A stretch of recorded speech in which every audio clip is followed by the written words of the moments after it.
I'll start off. Morning. I will start off this presentation that is now being recorded with the unofficial title of Just the Tip, which I decided was probably not exactly kosher if I wanted my employer's backing and support. So, this is how you can DIY your first threat and adversary intelligence platform. This was originally presented how many weeks ago now? Two at DEFCON. So, we're going to go like that. All right, so this is today's plan that will immediately devolve into something I cannot possibly forecast beyond said inevitable devolution. This was originally to be about an hour long at DEF CON proper. We can do the exercises if you wish. If not, we can do them later and we can all like trade. Hey, I found an RSS feed kind of thing. So the plan is, what is a tip? And we're going to go through, we're going to set ourselves with definitions. I'll introduce myself here in a sec. And then there's three exercises that you're going to do. Originally, this was planned to be a 4-hour, you would leave with your very first put together with bubblegum and duct tape proof of concept of a threat intelligence platform. But I only had an hour. So you have some exercises on the things that can get a little tricky and are just fun to show and demonstrate. I can go into deeper details on any of these at any time. Please interrupt. I will be keeping an eye over in the chat, etc., for questions and stuff. I will stop at the end of each section. Feel free to interrupt at any time. This is totally informal, and I just wanted to share this cool thing that I did with people. All right, so who am I? Hi, I'm Stryker. I work at Cyber Threat Intelligence at Geico right now. It is August 22, 2025. I expect to be working there for a good long while, but just in case this recording goes into posterity, what does CTI do? We basically do two things at Geico, and we concern ourselves with a lot of external telemetry. So the team is divided up into two. I'm on the strategic and external telemetry side, where we process a lot of external threat indicators from different types of feeds and our own threat intelligence platforms to figure out what we think is most useful for the rest of the company. And we let those stakeholders know. We also let our threat hunters know what's going on, who are also in CTI, and they go and double check that we haven't already had this happen to us when we didn't have alerts up. And then they work with our detection engineering teams to make sure that we won't be caught off guard. I actually really like working for Geico. We have this really cool 2-year CDP or TDP program. It's basically an apprenticeship where we hire you on full time once you graduate, and you rotate through a bunch of the different organizations in security. I can talk more about that later, but I actually really do like working for my corporate overlord, and that's cool. I can talk about that at any time. So let's start with a definition, shall we? What is a threat intelligence platform? There are 3 words here that mean a lot of different things to a lot of different people. I'm not going to read off the screen. All right. It's basically bad guys, information about bad guys that comes out. But I want to differentiate here for a moment what intelligence is. What I'm going to be describing to you is how do you triangulate a whole bunch of feeds and information about bad guys and get it into a place where it's easily organized for you to be able to do something with it that's contextualized for your organization.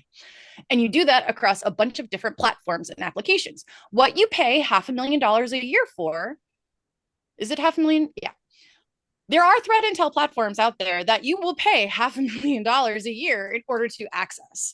I clearly did not have that money when I first started out.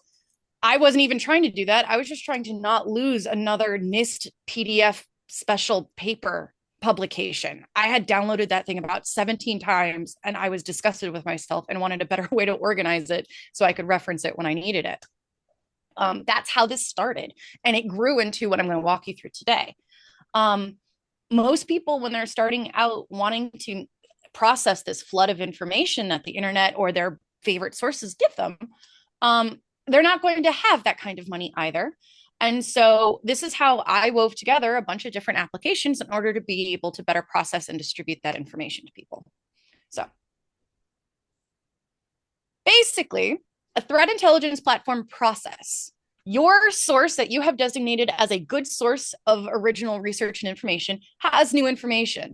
I will be using the recent tool shell as an example throughout this workshop, which enters a feed of like, so basically you have a preferred TV channel, and that TV channel has a new episode that you really want to watch. It then enters your cable package on your TV, and you can scroll through it, and you want to make sure that you don't miss the episodes that you really want to see, that you think are most interesting when you're indulging. I don't know. I'm making something up here on this metaphor. So you're going to triage this from a board, or a dashboard was kind of how I saw it. So then automation can extract the metadata and the important bits to then store in some sort of database. From there, you're going to triangulate it, process that, since you have it easily filterable and look throughable for what's important to you. And you're finally going to send that finished contextualized intelligence to the people and the tools that really need it. Ultimately, what I was able to do with my initial tip was put together not only what I ultimately realized were threat intelligence profiles at my previous employer, who I was working for at the time, but not in cybersecurity. I actually came here through content marketing. I was able to put together business impact statements. I sought, looked for, organized, and was able to triangulate a whole bunch of different business impact statements of attacks, not just attack paths and profiles, which meant that I could help people justify business expenditures. Because it's one thing to say we had, an hours worth of downtime today. It's another thing to say you have 3,000 IT workstations that can't work.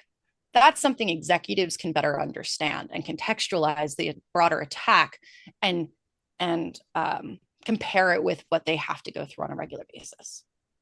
So if you remember nothing else today, because nobody is ever going to remember everything you ever say completely, one, intelligence is different from information. Information are your raw data points, which have to be triaged and contextualized. Oh, I'm going to dismiss that. Got a work notification there. They must be triaged, contextualized, and repackaged to become actually actionable intelligence. So if you're just thinking that this is just going to shunk a pipeline like a raw SS feed into like your local Teams message or whatever, that's not intelligence. That's just information. And there's a difference between the two. So a tip should not equal an information hoard. I have a problem with this. I like collecting all of the PDFs and pretending that means that I understand them and know them. You have to actually, one, collect the important information that you need for whatever you decide your goals are for doing this project in the first place. You need to actually read the things you collect. No matter how much Gen AI summarization you put in there, you have to actually read it. And then you have to act on it in some way. And even if that acting on it is, I have read it, and based on what I understand my organization's goals, priorities, and gaps to be, I have concluded that it is not a risk worth remediating at this time. The residual risk is fine. That counts as acting. All right. So you can't just collect all of this like some sort of threat intel hoarder librarian, which I really like doing. You have to actually do the next step. And the third is the tools that you already have, you already know, are already authorized by your organization, are always going to be superior to the niche tools that are allegedly designed to do this project. People may have already opened CTI, MISP. These are amazing and incredible tools, very powerful platforms. If you don't know how to do it already, why waste your time doing learning how to use this specific platform and then go through the whole approval process, et cetera, when you're just trying to create and practice and do this minimum viable concept first. I will stop there for a moment. Right before I specify, nothing I say in this presentation is necessarily reflective of what we do at Geico right now. A lot of my coworkers have been referenced and asked about both with their experience currently and at previous positions.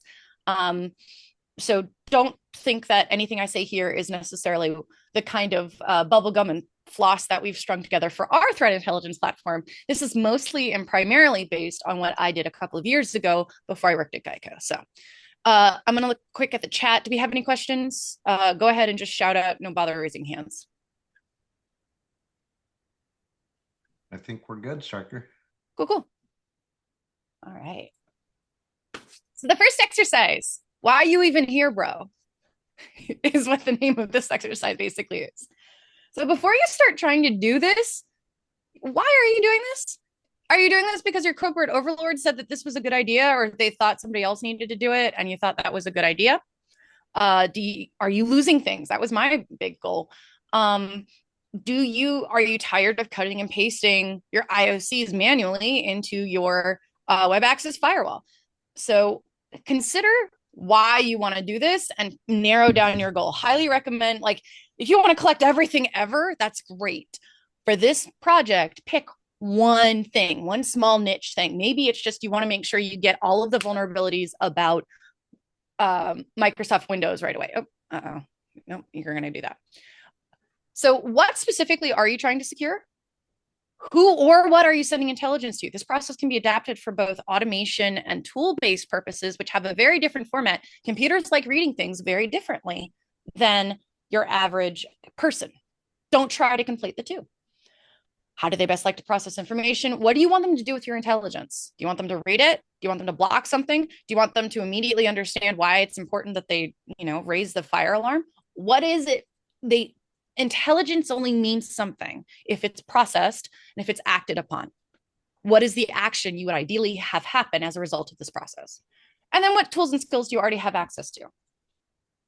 I'll tell you my biggest mistake with when I never considered who my end audience was. So I built this for me personally as my little library and database where I could remember to have things. My friends were like, oh, that's cool. And I'm like, ooh. And my marketer brain went, ooh. And I was like, yes, let me share this with as many people as possible and put it in public and all the rest of it. Except that when you're designing something for yourself, it's very different than when you're designing something for somebody else, let alone for the general public who you may or may not have, intimate knowledge of their tech stack to. This never took off publicly because it was only designed for me. It wasn't designed for anybody else. Consider your audience and who you're trying to talk to. Are you talking to computers? Are you talking to people? And make sure your process prioritizes that. All right. So your turn. In your own leisure time, because I'm not going to do that right now, I want you to answer these questions. I want to build a tip because of this reason. And my overlord told me to is perfectly fine. My tip will collect information about this thing in general, vulnerabilities maybe, specifically my Windows tech stack. I don't know. I'm making something up here. The resulting analysis, notice I didn't say data or information or intel. I said you need to analyze that information we're collecting here. The resulting analysis will be sent to a person or tool via an API, via an email. Pick one. The recipient, whatever is getting this, will do this because of my intelligence, making us more secure. I will add here too that thinking that I am the smartest thing since sliced bread and thus not firing me is a perfectly legitimate action that they should take. If the action is they read it and they think I'm smart and they feel better about life because they read my stuff, that is a perfectly fine goal and end result. All right. Any questions? Oh, thank you, Patrick. Any questions so far? Pretty self-explanatory. It's kind of boring at that point, but you got to do the baseline. Otherwise, everything you do after this is kind of wasted time. Select your sources. Who is worth providing information worth collecting? Show of hands on screen.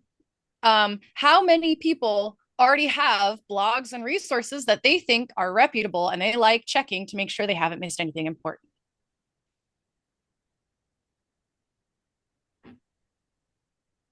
I'm going to assume most everybody. A lot of times these will be secondary sources. So these are going to be what you're going to call like the media outlets like Bleeping Computer, Dark Reading, Security Week.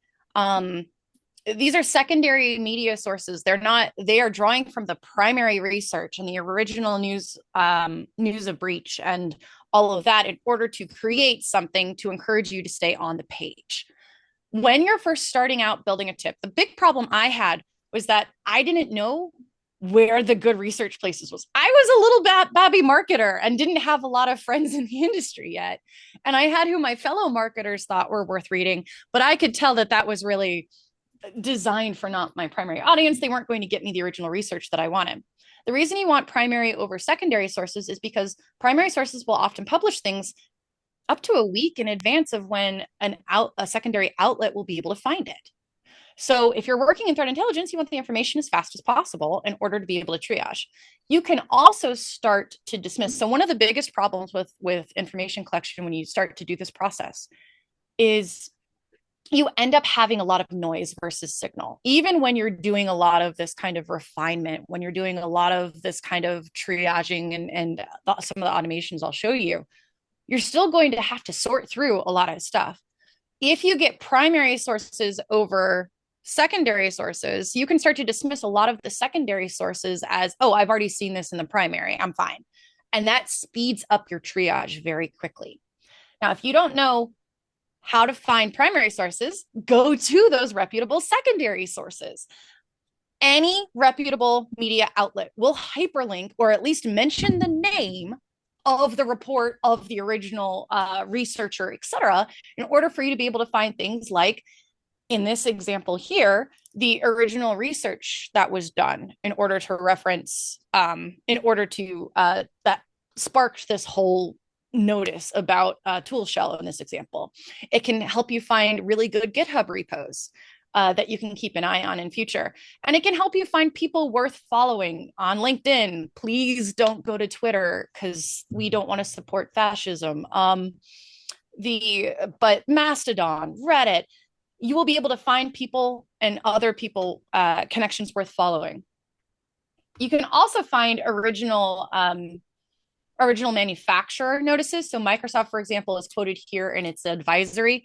I didn't hyperlink that here necessarily, but it's also a good place to go to when you want to see original patch notices if you're doing CVEs and stuff like that. That's not my personal bailiwick. I don't pay attention to patches all that much. We have really expert teams, and that's not my personal preference, but it's a good thing to remember if you do. So this is my seed source list. I started out with basically bleeping computer and dark reading. From there, I found a whole bunch of primary sources that were of interest to me. I will happily share this slide deck, by the way, so no need to take screenshots if you don't want to. You don't need to start out with this many sources. Start with what you can handle at first and move out from there. But this is what I started with personally. The inevitably, your favorite source will not be here. This has not been updated with some of the sources that I have followed in the last year and a half or so. But this is, according to my Feedly feed, this is a lot of the primary sources. All right, so I'll stop there for a second. Any questions? Yeah, no, Kevin Beaumont's a doll. He made fun of my previous employer when I was working here, and all of my PR friends were in all of my PR connections at work were like, curses to this independent researcher. And I went, I'm sorry, are you insulted that he took you down with MS Paint memes? He's right. I followed him after that. Might be why I ended up not working for my employer for a long time. All right. Any questions RV still? had a question, Oh, said, how much time do you spend on this outside of work? And I said, all the time, but what's no, this process actually, I ended up getting it down to about 15 minutes of sorting through signal versus noise in my platform that I'll show you screenshots from before caffeine. Like I would do it lying in bed instead of doom scrolling. I would do it while sipping on caffeine. Like it really doesn't take, that's one of the reasons why automation and going to primary sources versus secondary is going to really speed up your time for this. I once showed somebody in my seed list and like, okay, so after I spend my 40-hour work week triaging through what you've just shown me, uh, uh, when do I get time for my regular job?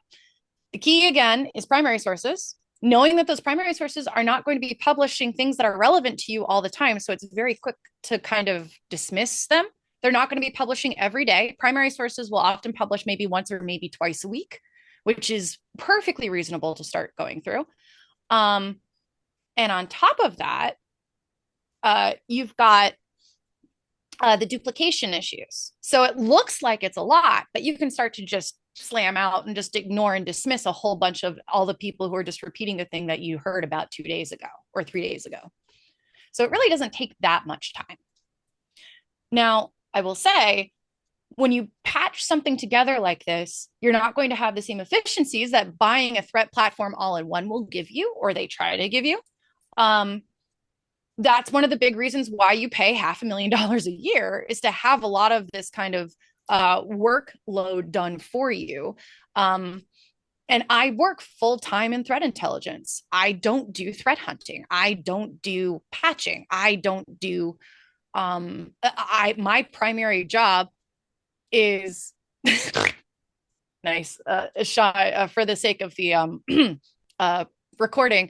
No Fortinet security feed geniuses over there. They make 0 days like nobody else. Which again, if you're interested in 0 days and you're trying to patch that product, definitely go to the make sure that your security feed includes any of the patch notices. But uh so I do this all the time. It is my day job. Um, Primarily, also, my specialization lies in the distribution of this work to non-technical stakeholders. So I take all of the original research, all of the threat hunts that my team does, and I synthesize it in such a way that we can demonstrate how this could potentially have business impact. What could a likely breach do in this case? And what are the known gaps? How can we fix it and offer practical remediations? My bailiwick basically is ranting about how passive voice has ruined every threat intelligence report I've ever read. That is what I specialize in.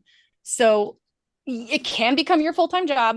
The actual triaging of new information out of your feeds, once you get through the backlog of a bunch of stuff, and I would suggest starting with like, I will look at all the articles that have been published this month and just accept the fact that I will be missing everything before that. I will add as necessary on an ad hoc basis and use it moving forward. Don't try and get everything they ever published. And then being able to do it through there. Darknet Diaries is fantastic. Or, oh, Darknet and forums. Okay. Original researchers, like a lot of the people who are here, will often be on Darknet forums for you and talking about things.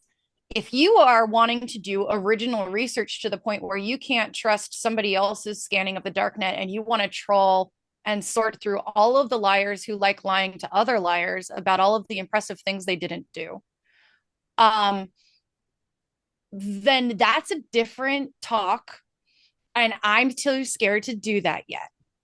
I'm just be upfront and frank. For a lot of the business use cases and baby's first tip, it's not necessary for, in my opinion, for you to include dark web forums. That also involves years and years and years of building up your reputation among the community of liars and hackers that are on the darknet. That's not really feasible for minimum viable baby's first tip. Again, Godspeed and God bless, and I will go find you some resources on darknet on how do you infiltrate darknet forums. I will also say that's, again, one of the reasons you pay $500,000 a year for a lot of these tips, because they pay people who either are gray hat or go from there. Great question, Dane. Do these all have RSS, or are they sites you need to check? I can show you where the hidden RSS feeds, because as a previous marketer, did you know that most people don't like you using an RSS feed? It's because they want you going to your website, their website, where they can then shove you off onto other things and other services and etc. However, the easiest way from a technical perspective when you're managing a website, in order to publish new pieces to a designated spot on the website so it can be found and organized and the Googles and the search engines can find it, is in fact an RSS feed, which means that there's actually RSS feeds everywhere on websites, even primary sources. They're just hidden. Which brings us to all the different ways in which I have discovered RSS feeds that are hidden, which may or may not work on various websites once you find your primary sources. So we're going to take this primary source here of Microsoft. When I was pulling this together, a tool shell, the on-premises SharePoint vulnerabilities allegedly misused and abused by Chinese threat actors for untold periods of time, is my primary source example here. I have a link here if you want to see and do this exercise for yourself. One of the easiest and first ways to do an RSS. Yep, we'll get there, Brian. That's literally my next step. No spoilers. So I'm not going to say it for the recording, but no spoilers, man. Google alerts are one of baby's first RSS feeds. When in doubt, put in work on your Boolean search capabilities, and it will generate an RSS feed for you that will trigger every time something is publicly available and scrapable. View source page plus line wrap, because otherwise you're going to be going off screen and it works. Yeah, spoilers. And then you control F4, RSS, Atom, application slash XML. These are often going to be great ways to find those hidden RSS feeds on the page. So what you're going to do is so what I did here actually was, I'm going to scroll back to here. So this page does not have an RSS button because Microsoft is greedy and wants you to go to them, like every other corporate overlord, even with its parts, but it's true. However, if you go to, so you see here that there is, if you look up at the URL up at the top, and I don't know if you can see my, here we go. I'm going to annotate here. There we go. So can you guys see my little pointer clicker? Yep. Okay. You see here that we've got a slug here that does it. That's basically the URL title of the page, right? This is the specific blog post that has designated, we have decided this is a primary source that we want to keep checking in future, right? Here we have a folder structure. They've decided to do a day, month, year chronological folder structure. Sometimes here you can also see keywords. So if they decide to not organize their URLs by folder dates, but instead by topic, this is a great way to find keywords that you can search for that they themselves use, which will be useful here in a second. And then you see here a blog. This blog, and you know that this is not just Microsoft's blog in general, but specifically security blog based on the other folder structure that we have here. You want to go to the main page of the blog. So you erase out everything until you get right here. Then you do the inspect page source, line wrap, and control F for one of these. And that's how I found these two feeds. They are hidden. They exist. They're just not available on your front end. So if you inspect the page source 2 out of 3 times, you're going to find the hidden RSS feed. I will also note here, I found 2 feeds, as you can see with this search. I found a blog feed and I found a blog and comments feed. To someone's question earlier about where do you find time to do this, do not copy in the comments feed. Your life will become hell. I did that exactly 1 time. And never had any time to clear out anything else because I accidentally copied not only the blog, but every comment made to that blog, and it triggered as an independent alert. Talk about noise versus signal. So be careful not to copy the comments feed. All right. So remember how I said you could look up at the main URL structure and try and find the categories that sometimes instead of organizing it by folders, it can organize by keyword categories? Keep an eye on that. Look at the main blog site, see how they organize categories, and you might be able to find a specific category feed. So I wouldn't be interested in any of the blog posts on vulnerabilities, for example, from Microsoft. I'd be interested on these APT breaches. So you would go to the main site or blog, and then try any of these extensions to try and find and force through a specific feed. And you can see here, I actually was able to do that by just putting in /feed at the end. Oops. I was able to do that using /feed here at the end. Now, all of these big players and most primary sources are funded by corporate overlords who use their research in order to show off how smart and up to date their products are. Thus, it is inherently a marketing function. They want this discoverable and searchable by researchers, which means it has to show up in Google search, which means they have to have it talking to the scrape bots. That means they need to have, you remember how I said that information needs to be distributed in the way that robots or people can best read? Search bots can best read robots.txt or sitemaps. These become a little bit onerous, and sometimes you can use these to find various RSS feeds.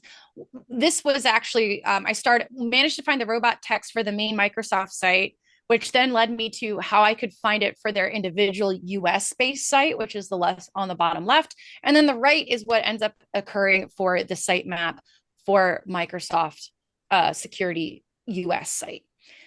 This is a bunch of spaghetti, some basic parsing through of it with a Python script, in theory, should enable you to be able to pull out those individual things. This is not the best solution, but it is a solution. And depending on what you end up going with, you can find things from there. Oh, wrong way. All right. So one of the cool exercises I got to do was walk around and have everybody, okay, find an article that you like and then try and find that main primary source's RSS feed. I'm going to stop here for a second and ask questions because this is one of the more technical portions of this presentation. Not that technical, but it's a very fun kind of fun, hidden Easter eggs. And it's really fun eventually to just start trying to find hidden RSS feeds everywhere. Pretty self-explanatory. Again, I will be sharing these slides later. All right, more feed discovery tools. As I offer suggestions here, know that this is not necessarily something that I haven't used all of these. I've used just some of these. Feedly was actually mine. I cannot vouch or guarantee for their continued existence, utility, economy, security, privacy, any of that. So please use at your own risk. But here are a whole bunch of options that I and others have figured out. All right, read your news. Remember how I said you can't just collect all the information, you have to actually read it. So this is how I processed all of those feed results. I used Feedly. This is what it looked like the other day. As I hadn't updated this in a while because I'm actually paid to manage my companies. So my private one has it needs to be weeded. However, the main idea of this is a solid organizational structure. Remember how I said primary versus secondary sources? You can see here that the big media and mid media are going to be my secondary sources. I will pay attention first to the niche media, my primary sources. These are the specific researchers and communities. I even had Reddit posts and stuff in here where I wanted to save information, advice, conversations. I had two different boards. The first was a primary resource drill down. I often had people reported on new research, new reports, et cetera, that had a PDF downloadable that needed manual work. Or I had a headline that was interesting. I read through it and realized I didn't have the primary source in my data. So I would put it to the side to kind of work with for later in order to be able to source and pull that primary source out of. Oh, yeah, no, I love our cybersecurity, definitely. I knew about the on-prem SharePoint vulnerability. They posted it, I think, in the afternoon on Saturday. I knew about it on Sunday and had shared it into my team Slack channel. I think our cybersecurity, I don't remember when the first post that actually got traction broke about it, but I think it was Monday. So our cybersecurity is absolutely a good source of information and breaking news, especially if you haven't had a chance to look at stuff for a little bit and you'd like a cheat sheet on what's been happening lately. One of my favorite things about using Reddit communities and places like this is that you can save personal experience and advice. So you save conversations, not necessarily because they give you new perspective, but they give you new ways to think about it, new ways to hack it, new ways to new trouble spots. That's one of my favorite ways in which to use our cybersecurity feeds. So then X to security database was actually an automation trigger. So you can see Reddit to security database down here. Speaking of which, you can see research to security database. It would label it of what type of information it was for my filters within my database. So that was, and it would then through a webhook would trigger into grabbing this information. Here are some other feed collection options. And Alex has actually Sean had a really good observation in chat. I use Feedly to drop nuggets in my Slack. Yes, absolutely. Feedly can integrate with your Slack if it's allowed by your tech team.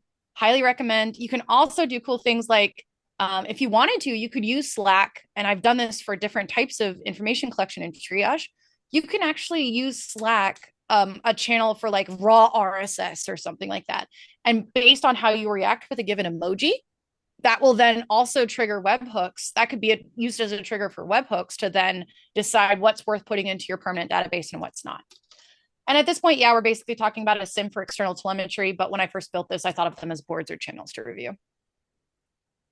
All right, how do you automate your information? This is the information, the metadata that you need in order to actually be able to filter your information. So when you find something for a good, when you find a good bit of information, you've decided this is signal, not just noise. You need the title, you need the publication, the date. If publication is always preferable to date of retrieval, but in a worst case scenario, go with retrieval.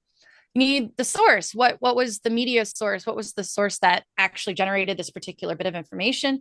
Over time, you can do analysis on where do you most often get your actionable information and further tune your alerts to that. Like I said, it basically becomes a sim at this point. A description. This can be from source code or from GenAI summarization. I have an exercise on that later. Data sensitivity labels. Basically, you're talking about how sensitive information is this. Any external data you collect is generally clear because it's publicly available. You can feel free to share it without sharing anything all that important. Internal data is always confidential or highly confidential. That includes, we'll get into it in a little bit, but that includes where your gaps are, what your priority tech stack is, what your crown jewel assessment is. Don't ever put that shit out in the open. That includes in Gen AI bots. We'll get to that in a minute. HTML metadata will often provide a whole bunch of HTML metadata will often provide a whole bunch of easy ways for your automation to scrape it. There are more ways than just OG colon title, for example, to have the name of a piece. So I highly recommend checking out schema.org. Remember how I said that we need to be able to tune it for computers? People have done it for scrape bots for years and years and years. This is how I used to get on the top page of Google back when I was in marketing, because I learned how to format all my metadata on the back end so that Google bots understood what it was and how it related to what the search was. You'll also notice here that there's a published time and a modified time about halfway through the page, right here. So see here how it was published on the 22nd and it was updated, modified at the 29th. I would put this as the 29th. Whenever you have a modification date, highly recommend you do work with the modified date or the updated date, not just the published time. But again, these are going to be the properties you want to grab to date your product properly, which is going to help you keep your database somewhat manageable and up to date. A good question from Alex here. Would you consider internal data TLP Amber? Yes. For those who are unaware, TLP Amber is one of the data labeling. There are lots of different ways in which people like to describe the sensitivity of the data that they're put. You can probably do a search right now on your SharePoint, your internal file explorer, your Google Drive, whatever your company uses for internal documentation, to see what your official data labeling process is, if you want a shorthand. Amber is basically, I share it with a very select group of people. It should not go outside of that group of people. Fun fact, most paid for tips will make anything sourced from their stack TLP Amber. So I can offer alerts on and recommendations from data and research and information from my tip, but they don't actually want me sharing necessarily original research. If I use it as part of a presentation for work that I'm doing and I present it as my own research, they don't want that sourced directly from them. They often don't want you even sharing it with like various information sharing communities, ISACs. That is, you've paid for that. So keep it within the paid people who have a seat. So I see, yes, agentic as a crawler, that is a good way to do that. And it is a prompt injection moment. OG work phone. You commented on my previous video, how is this even possible? So in this video, I'm going to demonstrate how easy it is. Could somebody mute OG? Thanks. No worries at all. I know we're all doing different stuff. All right. My automations. I used Feedly. Fun fact, this is how I started trying to learn Python, because I knew that Feedly worked on Python or had Python thing. Oh, no worries. It happens all the time, OG. So Feedly can connect to all of my different things. It already knew how to do webhooks. It already knew how to do API connections, all that fun stuff. I didn't know how to code. Still, frankly, don't really know how to code. I started learning how to code Python. It would not be a office hour session without at least one hot mic. This is fair. I didn't know how to code. Still don't really know how to code. I was starting to learn Python so I could start cutting in some of these automation steps. So I didn't have to pay for all of this because it did eventually get expensive. Making a record. Your automation is going to be the thing that primarily takes the information you've decided to plug it into a record. And remember how I showed you all that metadata? Those all become individual variables that you can then use to plug into these different columns, which then can be reused in various other pieces of automation when you call for them as variables. I can get into this much more in depth at a later date. But as a broad speaking, when you want you to start out with your minimum viable tip, your automation should be able to extract the metadata from your online source because they become variables, but through which you organize and filter, trigger, etc. Aaron, I totally agree with that conspiracy theory that Sean just randomly unmutes to make sure that, you know, the tradition is maintained. I agree with that. Step 2, it needs to be able to preserve identified relevant information. New fun fact that I learned about a year into doing my own database: when researchers get acquired by big daddy entities, sometimes they delete everything they previously did under their old name and never actually bring it back. So then you lose everything, even though you had the link and you're like, oh my God, there was this awesome thing that I saw. And then you can never find it again and you feel gaslit by your own database. So highly recommend scraping the body text of the article. Zapier had something that I started to use for that. You can also PDF print the page, which is oddly difficult to do through automation, at least through these plug and play things. If somebody has a better way to do that, please let me know. What am I using for automation? Ask Waleed. I used Zapier. That was one of my primaries. I've got a couple of different options here in a sec.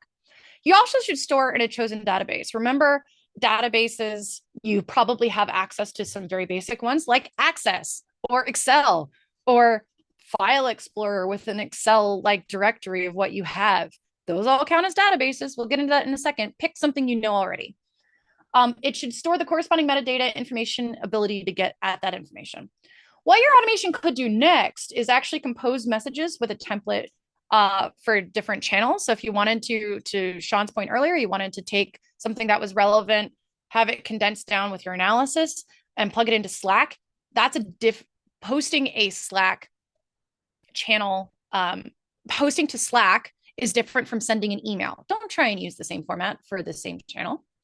Your templates can take advantage of the metadata merge field so that each of those variables can then be used through automation to customize the outgoing message.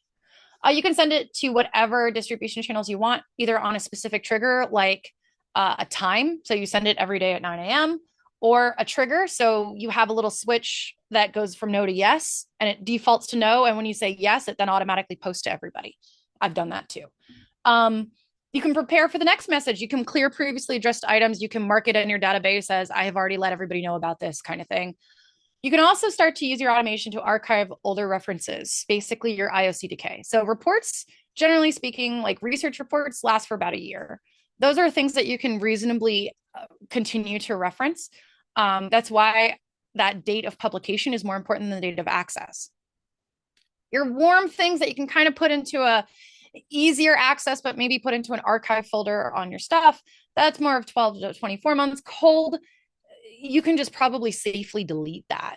At least a lot of the bigger PDF files, because once it's 24 months old in cybersecurity, it's really, you can keep some of the references to it in order to be able to show change over time, longer periods of time. But for a lot of the day-to-day work, it's just not going to be a good reference for you anymore.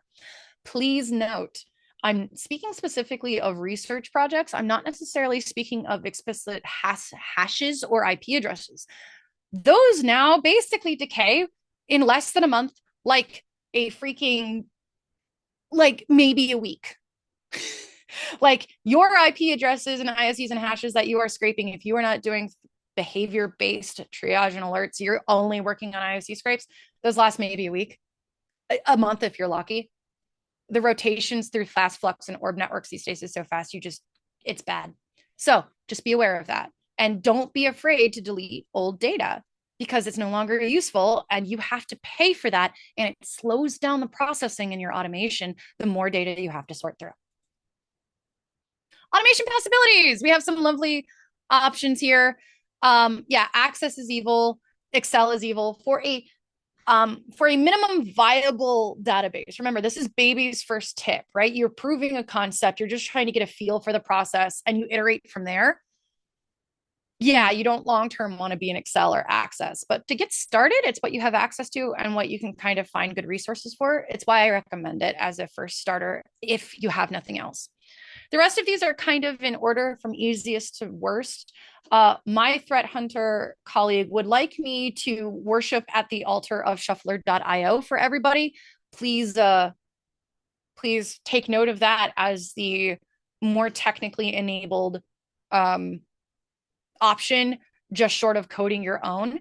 It is allegedly low code and modular. I have not used it. He's insisting that I need to do it before I see him next. All right, how do you store your data? We've already talked about this. I use Airtable. I love Airtable. It's just, it feels good on my brain, and you can use it to store PDFs, which you can't do in Excel. And you can have it be different things. Neil, you are absolutely right. There are people who have been wonderfully disappointed by Access and various pieces. So just be careful about how long you use it for. There is that, of course, human bias that everyone learns in high school. First version is last version. You always promise yourself that your minimum viable product is going to be updated, and then inevitably it always ends up just being what you do. So do be aware of that. If you are going to use one of the more basic options, have that be the thing that you update first out of this process. All right, so this is an example record.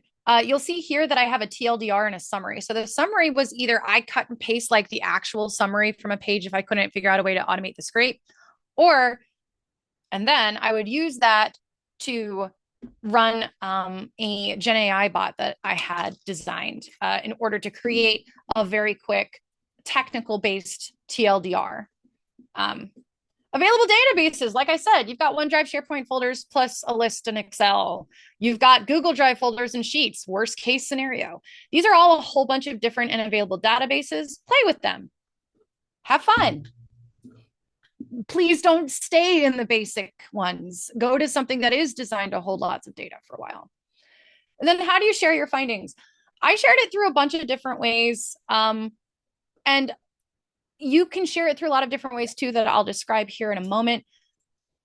One of the things I want you to take away is that just look from a basic eyeball on how the difference between the Medium post that was automated, the email that I sent out. So Medium post that was automated, the email post that I sent out, and the Mastodon post that I automated, look how differently they're formatted.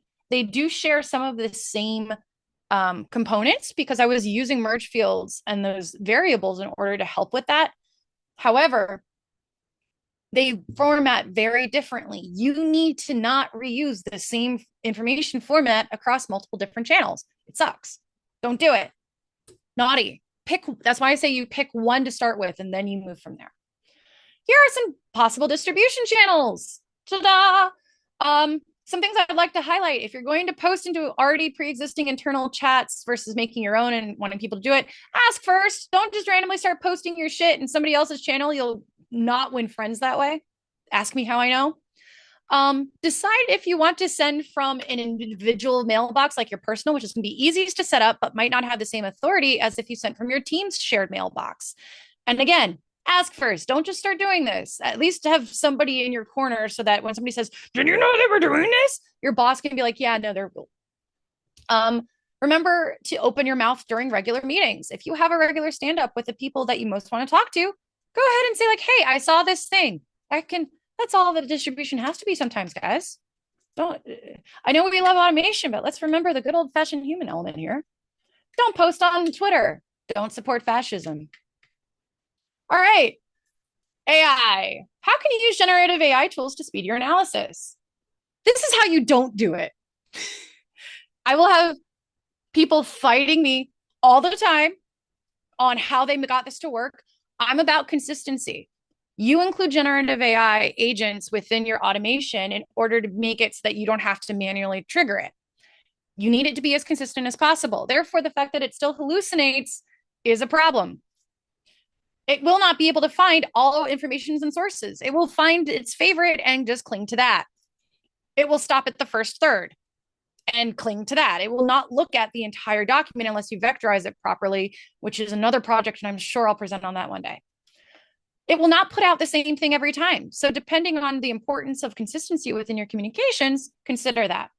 It will not be able to apply multi-step instructions because the longer prompt, oh, see ya, Carly. When it has multiple step instructions, I mean, you can try and accommodate this with source document references, RAGs, agents, but it's going to still struggle with this. It will not convert information into intelligence because you will never put the following information into any GPT bot ever, and I will shank anybody lovingly who does this. You will never be able to actually turn it into intelligence straight up because it will never understand what's important to your organization. That's what you use your analyst brain for. That's why they pay you. Because if you put into a chat bot that had all of its shared links into the things, you do not, and then it was able to be searched online, that seems like a terrible thing to put into a chat bot. Don't do it. Therefore, the only thing a chat bot's ever going to be good for is contextualize, is getting information. It will never provide the context that turns it into intelligence. Waleed, please stop being lazy. An example of the hallucination problem. So Linen Typhoon was one of the threat actors that was initially attributed to abusing the tool shell issue. Go ahead and see ya, Alex. You know what, guys, bigger segment last week. Yeah. Like I said, Brian, you're fine. Linen Typhoon is one of the known aliases. If you ask Copilot, which is coming out of Microsoft, who did the initial research, it says they don't have any aliases when they have completely well-known aliases. ChatGPT does the same. Every other one I did the same thing as well. What it can usually do well is summarization. It can find patterns, and it can find standard definitions and industry suggestions. So one of the things I love using it for is taking longer documents and piecing it into a somewhat accurate TLDR, knowing that if I need to find more specific things. Oh, see you, Patrick. All right, this was my Bethany, my Gen AI agent. This was a very early agent before agents were a thing. I did this out of Zapier. You can see the model, the temperature, the number of tokens I assigned, all that fun stuff.